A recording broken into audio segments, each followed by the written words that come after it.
Hello friends, good morning ਜੀ। ਤੁਹਾਡਾ ਸਵਾਗਤ ਹੈ ਜੀ ਸਾਡੇ ਚੈਨਲ 'ਤੇ ਗੈਰੀ ਘੁੰਮਣ ਪੋਲਿਟੀ ਵੀਡੀਓਜ਼। ਅੱਜ ਦਾ ਟੌਪਿਕ ਹੈਗਾ ਜੀ ਚੋਣ ਪ੍ਰਕਿਰਿਆ। ਇਸ ਵਿੱਚ ਅਸੀਂ ਟੌਪ MCQ ਲੈ ਕੇ ਆਏ ਜੀ। ਮੀਡੀਅਮ ਪੰਜਾਬੀ ਰੱਖਿਆ ਗਿਆ ਗਾ। ਇਹ ਟੌਪਿਕ ਵਿੱਚੋਂ ਜੀ ਵੱਖ-ਵੱਖ ਐਗਜ਼ਾਮ ਜਿਵੇਂ master cadre, political lecturer, CTET, PTET ਅਤੇ ਅਦਰ ਐਗਜ਼ਾਮ ਵਿੱਚ MCQ ਨੇ ਜਿਹੜੇ ਉਹ ਰਿਪੀਟ ਹੁੰਦੇ ਰਹਿੰਦੇ ਨੇ। ਵੀਡੀਓ ਸਟਾਰਟ ਕਰਨ ਤੋਂ ਪਹਿਲਾਂ ਰਿਕੁਐਸਟ ਹੈ ਜੀ, ਜੋ ਫਸਟ ਟਾਈਮ ਚੈਨਲ 'ਤੇ ਵਿਜ਼ਿਟ ਕੀਤੇ ਨੇ ਪਲੀਜ਼ ਸਬਸਕ੍ਰਾਈਬ ਜ਼ਰੂਰ ਕਰ ਲੈਣਾ ਤਾਂ ਕਿ ਸਾਰਿਆਂ ਤੋਂ ਪਹਿਲਾਂ ਨੋਟੀਫਿਕੇਸ਼ਨ ਤੁਹਾਡੇ ਤੱਕ ਪਹੁੰਚ ਜਾਵੇ। ਇਸ ਤੋਂ ਇਲਾਵਾ ਰਿਕੁਐਸਟ ਹੈ ਜੀ, ਪਲੀਜ਼ ਸਾਰੇ ਜਣੇ ਲਾਈਕ ਜ਼ਰੂਰ ਕਰਕੇ ਜਾਇਆ ਕਰੋ ਤਾਂ ਕਿ ਸਾਨੂੰ ਵੱਧ ਤੋਂ ਵੱਧ ਮੋਟੀਵੇਸ਼ਨ ਮਿਲੇ। ਹਾਂਜੀ ਚਲੋ ਜੀ, ਸਟਾਰਟ ਕਰਨ ਜਾ ਰਹੇ ਹਾਂ ਜੀ ਵੀਡੀਓ। ਹਾਂਜੀ, ਫਸਟ MCQ ਹੈਗਾ ਜੀ, ਰਾਸ਼ਟਰਪਤੀ ਦੇ ਨਿਰਵਾਚਨ ਦੇ ਸੰਬੰਧ ਵਿੱਚ ਕੀ ਸੱਚ ਹੈ।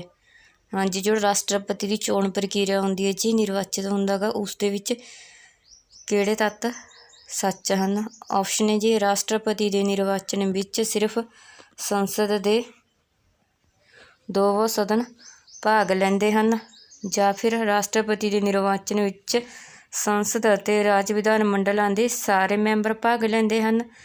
ਆਪਸ਼ਨ ਨੰਬਰ C, ਰਾਸ਼ਟਰਪਤੀ ਦੇ ਨਿਰਵਾਚਨ ਵਿੱਚ ਸੰਸਦ ਅਤੇ ਰਾਜ ਵਿਧਾਨ ਸਭਾਵਾਂ ਦੇ ਨਿਰਵਾਚਿਤ ਮੈਂਬਰ ਭਾਗ ਲੈਂਦੇ ਹਨ, ਜਾਂ ਫਿਰ ਆਪਸ਼ਨ ਨੰਬਰ D, ਰਾਸ਼ਟਰਪਤੀ ਦੇ ਨਿਰਵਾਚਨ ਵਿੱਚ ਸੰਸਦ ਦੇ ਨਿਰਵਾਚਿਤ ਅਤੇ ਰਾਜ ਵਿਧਾਨ ਮੰਡਲ ਦੇ ਸਾਰੇ ਮੈਂਬਰ ਭਾਗ ਲੈਂਦੇ ਹਨ।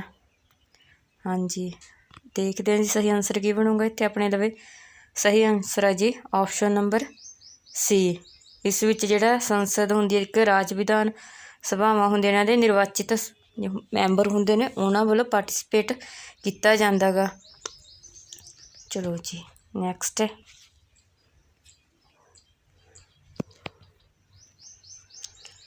ਕਿਹੜੀ ਨਿਰਵਾਚਨ ਪੱਧਤੀ ਰਾਸ਼ਟਰਪਤੀ ਦੇ ਨਿਰਵਾਚਨ ਲਈ ਅਪਣਾਈ ਜਾਂਦੀ ਹੈ। ਹਾਂਜੀ, ਜਿਹੜਾ ਪ੍ਰੈਜ਼ੀਡੈਂਟ ਦੀ ਚੋਣ ਪ੍ਰਕਿਰਿਆ ਉਸ ਵਿੱਚ ਕਿਹੜੀ ਪੱਧਤੀ ਦਾ ਯੂਜ਼ ਕੀਤਾ ਜਾਂਦਾ। ਆਪਸ਼ਨ ਹੈ ਜੀ, ਅਨੁਪਾਤਿਕ ਪ੍ਰਤੀਨਿਧਿਤਵ ਪੱਧਤੀ, ਜਾਂ ਫਿਰ ਸੰਖੇਪ ਬਹੁਮਤ ਪੱਧਤੀ।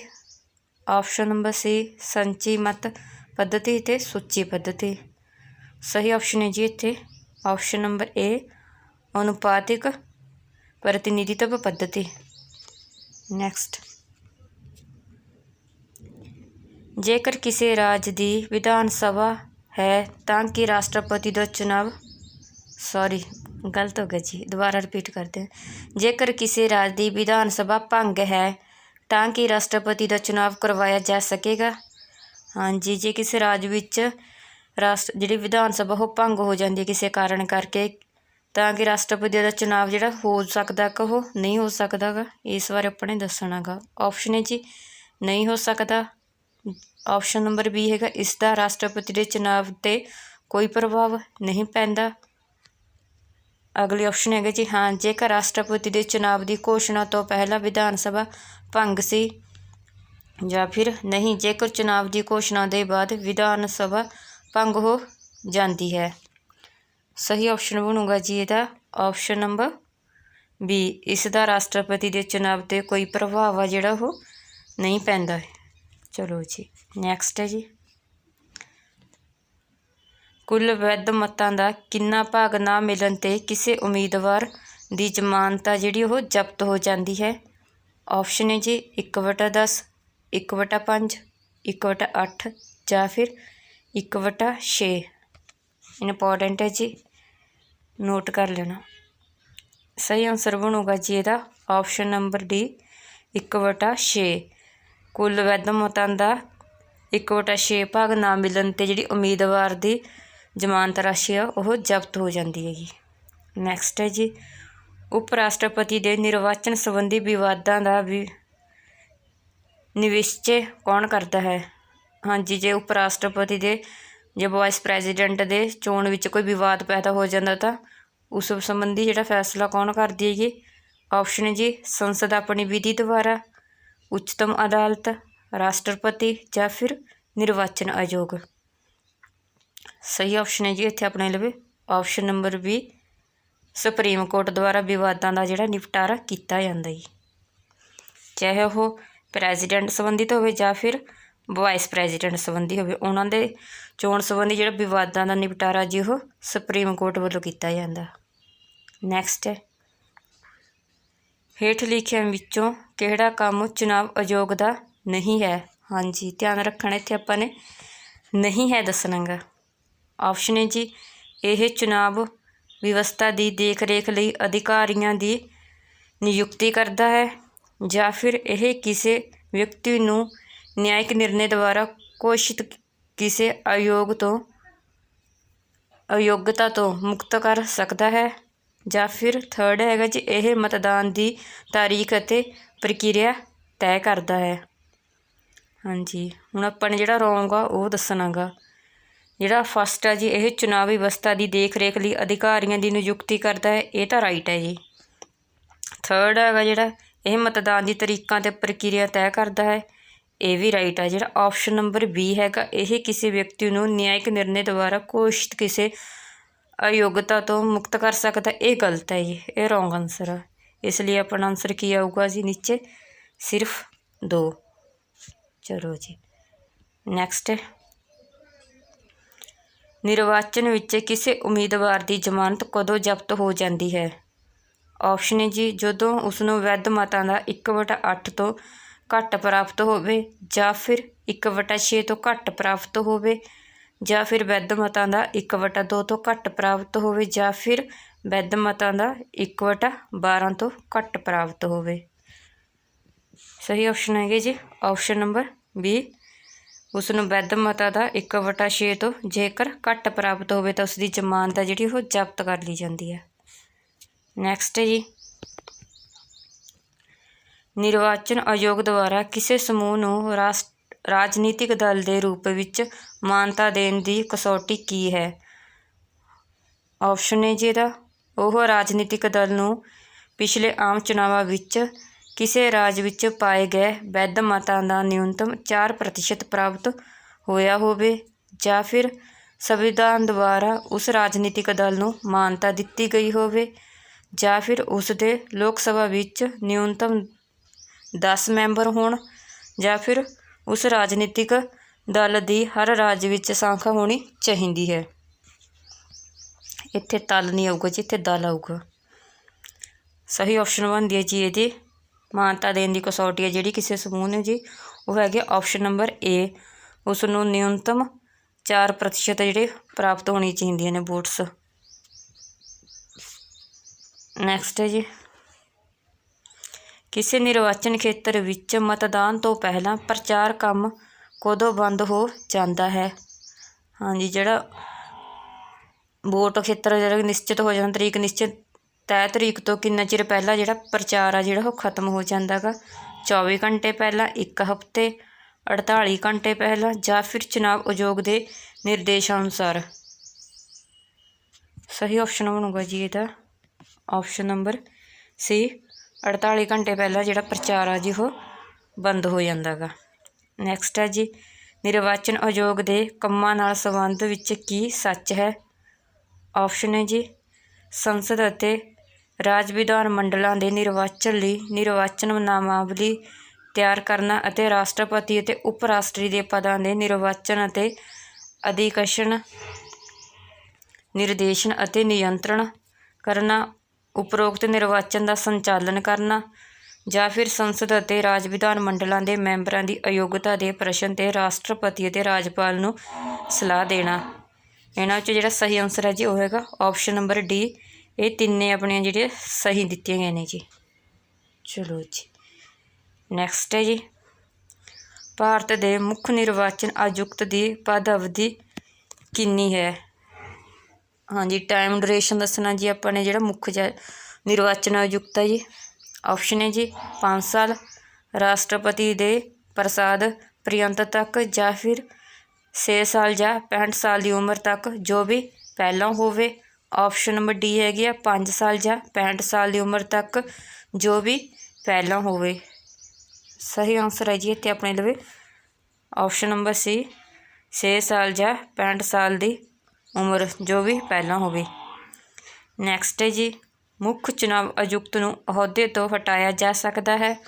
ਆਪਸ਼ਨ ਹੈ ਜੀ ਮੁੱਖ ਜੱਜ ਸੁਪਰੀਮ ਕੋਰਟ ਦੁਆਰਾ, ਜਾਂ ਫਿਰ ਰਾਸ਼ਟਰਪਤੀ ਦੁਆਰਾ ਮੰਤਰੀ ਮੰਡਲ ਦੇ ਪ੍ਰਸਤਾਵ ਨਾਲ ਜਾਂ ਫਿਰ ਸੰਸਦ ਦੇ ਦੋਹਾਂ ਸਦਨਾਂ ਦੇ ਮੈਂਬਰਾਂ ਦੇ 2/3 ਬਹੁਮਤ ਨਾਲ ਪ੍ਰਮਾਣਿਤ ਕਦਾਚਾਰ ਦੇ ਆਧਾਰ 'ਤੇ। ਸਹੀ ਆਪਸ਼ਨ ਬਣੂਗੀ ਜੀ ਆਪਸ਼ਨ ਨੰਬਰ ਡੀ। ਸੰਸਦ ਦੇ ਦੋਹਾਂ ਸਦਨਾਂ ਦੇ ਮੈਂਬਰਾਂ ਦੇ 2/3 ਬਹੁਮਤ ਨਾਲ ਪ੍ਰਮਾਣਿਤ ਕਦਾਚਾਰ ਦੇ ਆਧਾਰ 'ਤੇ। ਚਲੋ ਜੀ ਨੈਕਸਟ, ਮੁੱਖ ਚੁਣਾਵ ਆਯੁਕਤ ਨੂੰ ਅਹੁਦੇ ਤੋਂ ਹਟਾਇਆ ਜਾ ਸਕਦਾ ਹੈ। ਆਪਸ਼ਨ ਹੈ ਜੀ ਸੰਸਦ ਦੇ ਦੋਹਾਂ ਸਦਨਾਂ ਦੇ 2/3 ਬਹੁਮਤ ਦੁਆਰਾ, ਉਸ ਪ੍ਰਕਿਰਿਆ ਦੁਆਰਾ ਜੋ ਸਰਵਉੱਚ ਅਦਾਲਤ ਦੇ ਜੱਜਾਂ 'ਤੇ ਲਾਗੂ ਹੁੰਦੀ ਹੈ, ਭਾਰਤ ਦੇ ਮੁੱਖ ਜੱਜ ਦੇ ਪਰਾਮਰਸ਼ ਨਾਲ ਰਾਸ਼ਟਰਪਤੀ ਦੁਆਰਾ, ਜਾਂ ਫਿਰ ਮੰਤਰੀ ਪਰਿਸ਼ਦ ਦੇ ਪਰਾਮਰਸ਼ 'ਤੇ ਰਾਸ਼ਟਰਪਤੀ ਦੁਆਰਾ। ਮੁੱਖ ਜੱਜ ਨੂੰ ਜਿਹੜਾ ਅਹੁਦੇ ਤੋਂ ਹਟਾਇਆ ਜਾਂਦਾ ਜੀ ਆਪਸ਼ਨ ਨੰਬਰ ਬੀ, ਸਰਵਉੱਚ ਅਦਾਲਤ ਜਿਹੜੇ ਸੁਪਰੀਮ ਕੋਰਟ ਹੁੰਦੀ ਹੈ ਜੱਜਾਂ 'ਤੇ ਲਾਗੂ ਵਿਧੀ ਦੁਆਰਾ। ਨੈਕਸਟ ਹੈ ਜੀ ਨਿਰਵਾਚਨ ਆਯੁਕਤ ਹਟਾਇਆ ਜਾ ਸਕਦਾ ਹੈ। ਮੁੱਖ ਨਿਰਵਾਚਨ ਆਯੁਕਤ ਦੁਆਰਾ, ਪ੍ਰਧਾਨ ਮੰਤਰੀ ਦੁਆਰਾ, ਮੁੱਖ ਨਿਰਵਾਚਨ ਆਯੁਕਤ ਦੇ ਪਰਾਮਰਸ਼ 'ਤੇ ਰਾਸ਼ਟਰਪਤੀ ਦੁਆਰਾ, ਜਾਂ ਫਿਰ ਭਾਰਤ ਦੇ ਮੁੱਖ ਜੱਜ ਦੁਆਰਾ। ਹਾਂਜੀ, ਜਿਹੜਾ ਇੱਕ ਮੁੱਖ ਨਿਰਵਾਚਨ ਆਯੁਕਤ ਹੁੰਦਾ ਅਤੇ ਉਸ ਤੋਂ ਇਲਾਵਾ 2 ਹੋਰ ਹੁੰਦੇ ਨੇ, ਉਹਨਾਂ ਵਿੱਚੋਂ ਪੁੱਛਿਆ ਗਿਆ ਜਿਹੜੇ 2 ਹੁੰਦੇ ਨੇ ਉਹਨਾਂ ਵਿੱਚ ਜੇ ਕਿਸੇ ਇੱਕ ਨੂੰ ਹਟਾਉਣਾ ਹੋਵੇ ਤਾਂ ਕਿਸ ਦੁਆਰਾ ਹਟਾਇਆ ਜਾਊਗਾ ਜੀ। ਸਹੀ ਆਪਸ਼ਨ ਬਣੂਗੀ ਇੱਥੇ ਆਪਣੇ ਲਈ ਆਪਸ਼ਨ ਨੰਬਰ ਸੀ। ਮੁੱਖ ਜਿਹੜਾ ਨਿਰਵਾਚਨ ਆਯੁਕਤ ਹੁੰਦਾ ਉਹ ਕਿਹਨੂੰ ਪਰਾਮਰਸ਼ ਕਰੂਗਾ ਜੀ, ਪ੍ਰੈਜ਼ੀਡੈਂਟ ਨੂੰ, ਭਾਵ ਰਾਸ਼ਟਰਪਤੀ ਨੂੰ। ਉਸਦੇ ਕਹਿਣ 'ਤੇ ਉਹ ਹਟਾਉਣ ਦੀ ਪ੍ਰਕਿਰਿਆ ਜਿਹੜੀ ਸ਼ੁਰੂ ਹੋ ਜੂਗੀ। ਨੈਕਸਟ ਹੈ ਭਾਰਤ ਦੇ ਮੁੱਖ ਚੁਣਾਵ ਆਯੁਕਤ ਨੂੰ ਨਿਯੁਕਤ ਕੀਤਾ ਜਾਂਦਾ ਹੈ। ਹਾਂਜੀ, ਜਿਹੜਾ ਮੁੱਖ ਹੁੰਦਾ ਜੀ ਚੁਣਾਵ ਆਯੁਕਤ ਉਹਨੂੰ ਕਿਸ ਦੁਆਰਾ ਨਿਯੁਕਤ ਕੀਤਾ ਜਾਂਦਾ ਹੈ। ਆਪਸ਼ਨ ਨੇ ਲੋਕ ਸਭਾ ਦੁਆਰਾ, ਪ੍ਰਧਾਨ ਮੰਤਰੀ ਦੁਆਰਾ, ਰਾਸ਼ਟਰਪਤੀ ਦੁਆਰਾ, ਜਾਂ ਫਿਰ ਮੁੱਖ ਜੱਜ ਦੁਆਰਾ। ਸਹੀ ਆਪਸ਼ਨ ਬਣੂਗੀ ਜੀ ਆਪਸ਼ਨ ਨੰਬਰ ਸੀ, ਰਾਸ਼ਟਰਪਤੀ ਦੁਆਰਾ।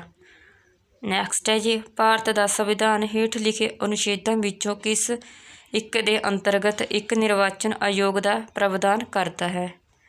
ਇੰਪੋਰਟੈਂਟ ਹੈ ਜੀ ਆਰਟੀਕਲ ਦੱਸਣਾ ਜੀ ਇੱਥੇ ਆਪਾਂ ਨੇ। ਅਨੁਛੇਦ 321 ਦੇ ਅੰਤਰਗਤ, ਅਨੁਛੇਦ 322 ਦੇ ਅੰਤਰਗਤ, ਅਨੁਛੇਦ 323 ਦੇ ਅੰਤਰਗਤ, ਜਾਂ ਫਿਰ ਅਨੁਛੇਦ 324 ਦੇ ਅੰਤਰਗਤ।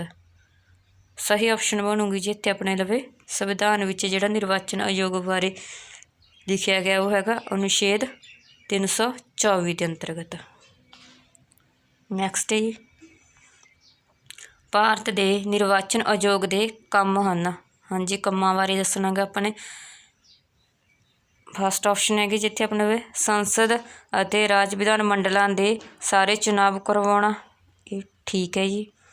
ਰਾਸ਼ਟਰਪਤੀ ਅਤੇ ਉਪ ਰਾਸ਼ਟਰਪਤੀ ਦੇ ਪਦਾਂ ਦੇ ਲਈ ਚੁਣਾਵ ਫੈਸਲਾ ਕਰਨਾ, ਇਹ ਵੀ ਰਾਈਟ ਹੈ ਜੀ।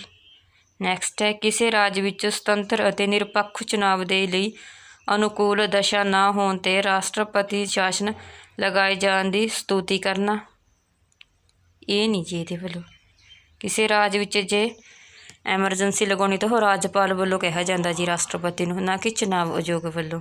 ਨੈਕਸਟ ਹੈ ਜੀ ਨਿਰਵਾਚਨ ਸੂਚੀਆਂ ਤਿਆਰ ਕਰਾਉਣ ਦੇ ਕੰਮ ਦਾ ਨਿਰੀਖਣ, ਨਿਰਦੇਸ਼ਨ ਅਤੇ ਨਿਯੰਤਰਣ ਕਰਨਾ, ਇਹ ਵੀ ਸਹੀ ਹੈ। ਸਹੀ ਆਨਸਰ ਕੀ ਬਣੂਗਾ 1, 2 ਅਤੇ 4, ਇਹ ਹੈਗਾ ਜੀ ਆਪਸ਼ਨ ਨੰਬਰ ਬੀ ਵਿੱਚ। ਨੈਕਸਟ ਹੈ ਜੀ ਰਾਸ਼ਟਰਪਤੀ ਦਾ ਚੁਣਾਵ ਹੇਠਾਂ ਵਿੱਚੋਂ ਕਿਸ ਦੇ ਦੁਆਰਾ ਸੰਚਾਲਿਤ ਕੀਤਾ ਜਾਂਦਾ ਹੈ। ਆਪਸ਼ਨ ਹੈ ਜੀ ਲੋਕ ਸਭਾ ਦੇ ਸਪੀਕਰ ਦੁਆਰਾ, ਪ੍ਰਧਾਨ ਮੰਤਰੀ ਦੇ ਦਫ਼ਤਰ ਦੁਆਰਾ, ਸੰਸਦ ਕਾਰਜ ਦੇ ਮੰਤਰੀ ਦੁਆਰਾ, ਜਾਂ ਫਿਰ ਭਾਰਤ ਦੇ ਨਿਰਵਾਚਨ ਆਯੋਗ ਦੁਆਰਾ। ਸਹੀ ਆਨਸਰ ਹੈ ਜੀ ਇੱਥੇ ਆਪਣੇ ਲਵੇ ਆਪਸ਼ਨ ਨੰਬਰ ਡੀ, ਭਾਰਤ ਦੇ ਨਿਰਵਾਚਨ ਆਯੋਗ ਦੁਆਰਾ। ਨੈਕਸਟ ਹੈ ਜੀ ਹੇਠਾਂ ਵਿੱਚੋਂ ਕਿਸ ਦਾ ਸੰਬੰਧ ਚੁਣਾਵ ਆਯੋਗ ਨਾਲ ਨਹੀਂ ਹੈ। ਇੱਥੇ ਆਪਾਂ ਨੇ ਨਹੀਂ ਹੈ ਦੱਸਣਾ ਹੀ ਧਿਆਨ ਰੱਖਣਾ। ਚੁਣਾਵ ਦੀ ਅਧਿਸੂਚਨਾ ਜਾਰੀ ਕਰਨਾ, ਇਹ ਠੀਕ ਹੈ ਜੀ।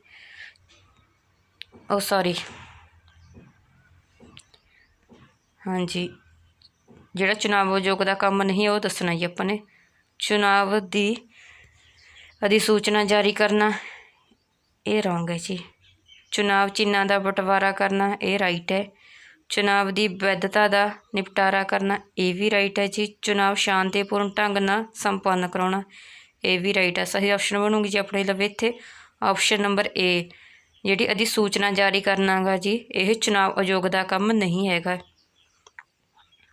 ਨੈਕਸਟ ਹੈ ਜੀ, ਅਦਾਲਤਾਂ ਦੁਆਰਾ ਅਪਰਾਧੀ ਘੋਸ਼ਿਤ ਕੀਤੇ ਗਏ ਵਿਅਕਤੀ ਨੂੰ ਚੁਣਾਵ ਆਯੋਗ ਜਿਹੜਾ ਚੁਣਾਵ ਲੜਨ ਦੇ ਲਈ ਅਯੋਗ ਕਰਾਰ ਦੇਣ ਦਾ ਨਿਰਣੇ ਕੀਤਾ ਗਿਆ ਹੈ। ਹਾਂਜੀ, ਜੇ ਕੋਈ ਵਿਅਕਤੀ ਦੋਸ਼ੀ ਹੈ ਜੀ ਕਿਸੇ ਕਾਰਨ, ਤਾਂ ਉਸ ਨੂੰ ਜਿਹੜਾ ਚੁਣਾਵ ਲਈ ਅਯੋਗ ਕਰਾਰ ਕਰਨ ਦਾ ਜਿਹੜਾ ਉਹ ਹੁੰਦਾ ਗਾ ਫੈਸਲਾ ਨਿਰਣੇ ਹੈਗਾ, ਉਹ ਕਿਸ ਦਾ ਹੁੰਦਾ ਗਾ। ਆਪਸ਼ਨ ਹੈ ਜੀ ਭਾਰਤੀ ਸਰਕਾਰ ਦੁਆਰਾ, ਸਰਵਉੱਚ ਅਦਾਲਤ ਦੁਆਰਾ, ਨਿਰਵਾਚਨ ਆਯੋਗ ਦੁਆਰਾ ਜਾਂ ਫਿਰ ਸੰਸਦ ਦੁਆਰਾ। ਸਹੀ ਆਪਸ਼ਨ ਬਣੂਗੀ ਜੀ ਆਪਸ਼ਨ ਨੰਬਰ ਡੀ, ਸੰਸਦ ਦੁਆਰਾ। ਨੈਕਸਟ ਹੈ ਜੀ, ਭਾਰਤ ਵਿੱਚ ਮਤਾਧਿਕਾਰ ਅਤੇ ਨਿਰਵਾਚਿਤ ਹੋਣ ਦਾ ਅਧਿਕਾਰ ਹੈ। ਆਪਸ਼ਨ ਹੈ ਜੀ ਸੰਵਿਧਾਨਿਕ ਅਧਿਕਾਰ, ਮੂਲ ਅਧਿਕਾਰ, ਵਿਧਿਕ ਅਧਿਕਾਰ ਇੱਕ ਅਧਿਨਿਯਮ ਦੇ ਅੰਤਰਗਤ, ਜਾਂ ਫਿਰ ਇਹਨਾਂ ਵਿੱਚੋਂ ਕੋਈ ਵੀ ਨਹੀਂ। ਮਤਾਧਿਕਾਰ ਜਾਂ ਵੋਟ ਦਾ ਅਧਿਕਾਰ ਹੈ ਜੀ ਜਿਹੜਾ ਉਹ ਹੈਗਾ ਗਾ ਭਾਰਤ ਅੰਦਰ ਇੱਕ ਵਿਧਿਕ ਅਧਿਕਾਰ, ਇਹ ਵੀ ਇੰਪੋਰਟੈਂਟ ਹੈ ਜੀ, ਕਿਉਂਕਿ ਇਸ ਨੂੰ ਅਕਸਰ ਸਟੂਡੈਂਟ ਨੇ ਜਿਹੜਾ ਇੱਕ ਸੰਵਿਧਾਨਿਕ ਅਧਿਕਾਰ ਟਿਕ ਮਾਰਕ ਕਰਕੇ ਆਉਂਦੇ ਨੇ। ਧਿਆਨ ਰੱਖਣਾ ਜੀ, ਇਹੋ ਜਿਹੇ ਛੋਟੀਆਂ ਗਲਤੀਆਂ ਵਾਲੇ ਪੇਪਰ 'ਚ ਆਪਣੇ ਨੰਬਰ ਕੱਟੇ ਜਾਂਦੇ ਨੇ। ਨੈਕਸਟ ਹੈ ਜੀ, ਨੌਜਵਾਨਾਂ ਦੁਆਰਾ 18 ਸਾਲ ਦੀ ਉਮਰ 'ਤੇ ਮਤਾਧਿਕਾਰ ਦਾ ਪਹਿਲੀ ਵਾਰ ਪ੍ਰਯੋਗ ਕੀਤਾ ਗਿਆ ਆਮ ਚੁਣਾਵ ਵਿੱਚ ਕਦੋਂ ਕੀਤਾ ਗਿਆ ਸੀ? 18 ਸਾਲ ਦੀ ਏਜ ਕੀਤੀ ਗਈ ਸੀ ਜਿਹੜੀ 1987, 1988, 1999 ਜਾਂ ਫਿਰ 1990। ਸਹੀ ਆਪਸ਼ਨ ਬਣੂਗੀ ਜੀ ਆਪਸ਼ਨ ਨੰਬਰ ਸੀ 1999। ਸਹੀ ਅਗਲਾ ਹੈਗਾ ਜੀ, ਕੇਂਦਰ ਅਤੇ ਰਾਜ ਦੀ ਵਿਵਸਥਾਪਿਕਾਵਾਂ ਦੇ ਲਈ ਮਤਦਾਨ ਦੀ ਨਿਊਨਤਮ ਉਮਰ ਦੀ ਸੀਮਾ 21 ਸਾਲ ਤੋਂ ਘਟਾ ਕੇ 18 ਸਾਲ ਕੀਤੀ ਗਈ। ਇਹ ਵੈਰੀ ਇੰਪੋਰਟੈਂਟ ਹੈ ਜੀ। ਇਸ ਦਾ ਹੈਗਾ ਜੀ ਸਹੀ ਆਪਸ਼ਨ ਆਪਸ਼ਨ ਨੰਬਰ ਸੀ 61ਵਾਂ ਅਮੈਂਡਮੈਂਟ ਜਾਂ ਸੰਵਿਧਾਨਿਕ ਸੰਸ਼ੋਧਨ 1999। ਚਲੋ ਜੀ, ਨੈਕਸਟ ਹੈ ਜੀ, ਕਿਸ ਸੰਵਿਧਾਨਕ ਸੋਧ ਦੁਆਰਾ ਮਤਦਾਨ ਦੀ ਉਮਰ 21 ਸਾਲ ਤੋਂ ਘਟਾ ਕੇ 18 ਸਾਲ ਕੀਤੀ ਗਈ? ਸਹੀ ਆਪਸ਼ਨ ਹੈ ਜੀ ਇਹਦਾ ਆਪਸ਼ਨ ਨੰਬਰ ਸੀ 61ਵੇਂ ਸੋਧ ਦੁਆਰਾ। ਨੈਕਸਟ ਕੁਐਸਚਨ ਹੈ ਜੀ, ਭਾਰਤੀ ਸੰਵਿਧਾਨ ਦਾ 61ਵਾਂ ਸੰਵਿਧਾਨਕ ਸੰਸ਼ੋਧਨ ਨਿਮਨ ਵਿੱਚੋਂ ਕਿਸ ਇੱਕ ਨਾਲ ਸੰਬੰਧਿਤ ਹੈ? ਆਪਸ਼ਨ ਹੈ ਜੀ ਰਾਸ਼ਟਰਪਤੀ ਦੇ ਆਪਾਤਕਾਲ ਸ਼ਕਤੀ ਨਾਲ, ਰੋਂਗ। ਰਾਸ਼ਟਰਪਤੀ ਸ਼ਾਸਨ ਦਾ ਵਾਧਾ ਕਰਨ ਦੀ ਰਾਸ਼ਟਰਪਤੀ ਦੀ ਸ਼ਕਤੀ ਨਾਲ, ਇਹ ਵੀ ਰੋਂਗ ਹੈ ਜੀ। ਮਤਦਾਵਾਂ ਦੀ ਉਮਰ ਘਟਾਏ ਜਾਣ ਦੇ ਨਾਲ, ਇਹ ਰਾਈਟ ਹੈ ਜੀ। ਅਤੇ ਵਿੱਤੀ ਆਪਾਤਕਾਲ ਨਾਲ, ਇਹ ਵੀ ਰੋਂਗ ਹੈ ਜੀ। ਸਹੀ ਆਪਸ਼ਨ ਹੋਊਗੀ ਜੀ ਆਪਣੇ ਆਪਸ਼ਨ ਨੰਬਰ ਸੀ। ਮਤਦਾਵਾਂ ਦੀ ਉਮਰ ਜਿਹੜੀ 21 ਸਾਲ ਤੋਂ ਘਟਾ ਕੇ 18 ਸਾਲ ਕੀਤੀ ਗਈ ਸੀ, ਇਹ ਉਸ ਨਾਲ ਸੰਬੰਧਿਤ ਹੈ ਜੀ। ਨੈਕਸਟ ਹੈ ਜੀ, ਦਿਨੇਸ਼ ਗੋਸਵਾਮੀ ਸਮਿਤੀ ਦੀ ਸਿਫਾਰਿਸ਼ ਕੀਤੀ ਸੀ? ਆਪਸ਼ਨ ਹੈ ਜੀ ਰਾਜ ਪੱਧਤੀ ਨਿਰਵਾਚਨ ਆਯੋਗ ਦੇ ਗਠਨ ਦੀ, ਲੋਕ ਸਭਾ ਦੇ ਨਿਰਵਾਚਨ ਦੇ ਲਈ ਸੂਚੀ ਪੱਧਤੀ ਦੀ, ਜਾਂ ਫਿਰ ਲੋਕ ਸਭਾ ਦੇ ਚੁਣਾਵ ਦੇ ਸਰਕਾਰੀ ਵਿਧੀਆਂ ਲਈ, ਜਾਂ ਫਿਰ ਲੋਕ ਸਭਾ ਦੇ ਚੁਣਾਵ ਵਿੱਚ ਨਿਰਦਲੀ ਉਮੀਦਵਾਰਾਂ ਦੀ ਅਭਿਅਰਥਤਾ ਦੇ ਪ੍ਰਤੀਬੰਧਿਤ ਦੇ ਲਈ। ਸਹੀ ਆਪਸ਼ਨ ਹੈ ਜੀ ਇੱਥੇ ਆਪਣੇ ਲਵੇ ਆਪਸ਼ਨ ਨੰਬਰ ਸੀ ਲੋਕ ਸਭਾ ਦੇ ਚੁਣਾਵ ਦੇ ਸਰਕਾਰੀ ਵਿਧੀਆਂ ਲਈ। ਚਲੋ ਜੀ, ਨੈਕਸਟ ਹੈ ਜੀ, ਦਿਨੇਸ਼ ਗੋਸਵਾਮੀ ਸਮਿਤੀ ਦਾ ਸੰਬੰਧ ਸੀ ਬੈਂਕਾਂ ਦੇ ਰਾਸ਼ਟਰੀਕਰਨ ਦੀ ਸਮਾਪਤੀ ਨਾਲ, ਰੋਂਗ।